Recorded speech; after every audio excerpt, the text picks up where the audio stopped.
What do you get when you take the idea of a big, hulking 40K space marine, throw in a dash of 1920s sci-fi serials, and the voice of that guy from that one sitcom you watched as a kid that made that funny noise all the time? Buzz freaking Lightyear, that's who.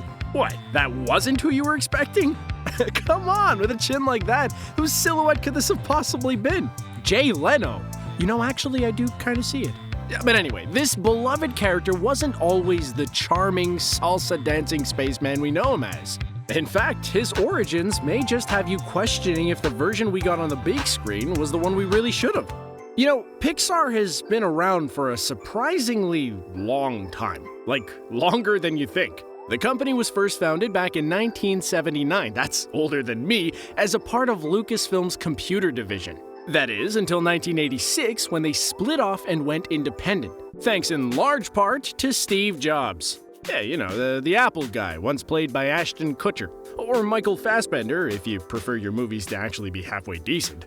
Anyway, once the company was on their own, they started developing technology that they hoped would allow them to produce films completely out of computer-generated imagery. They produced a handful of very well-received short films along the way, most of which totally hold up to this day, by the way. Sure, that lamp might look a bit rough by the standards of modern CGI, but I'd like to see you do better. Seriously though, I'd like to see that. Eventually, they thought it might be kinda neat to produce their own full feature. So, in the early 90s, they began work on a movie that would become Toy Story, the beloved childhood tale of two toys who have to learn to overcome their differences and work together to return to the boy who loves them.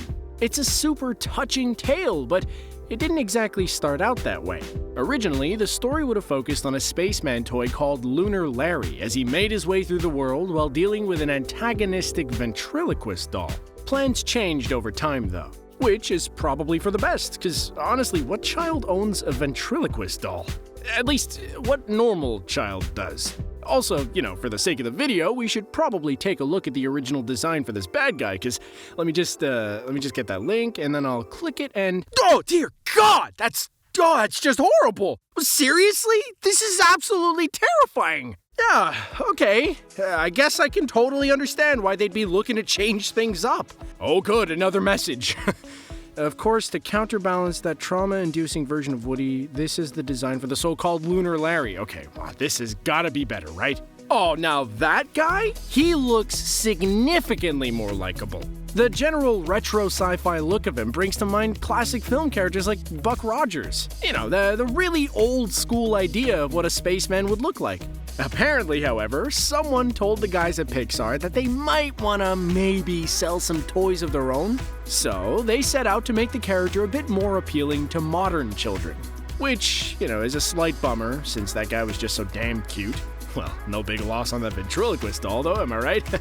Oh God, get that thing off screen, what's the matter with you, man? But I guess it's not too big of a bummer since what we got instead was this absolute titan. This iconic masterpiece that still to this day lives in the hearts and minds of children young and old.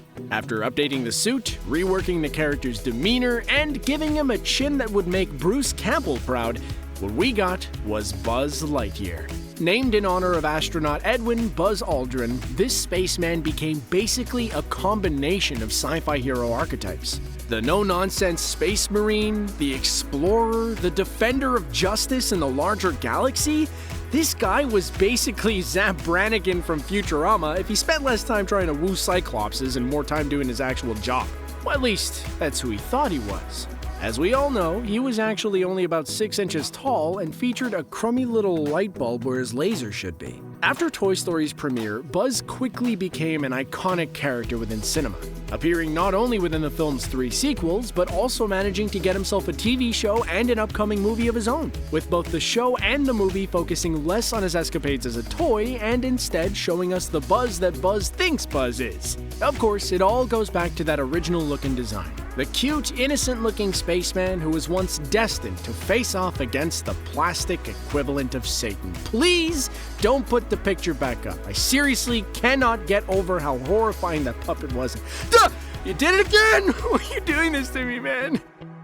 You know, earlier I questioned why a child would have a ventriloquist doll, but honestly, we should still probably be asking why Andy has a pull-string cowboy from the 50s anyways. Did we ever get a definitive answer to how he got Woody? There are fan theories for sure, like his mother gave him Woody, blah blah blah, but I gotta know for sure.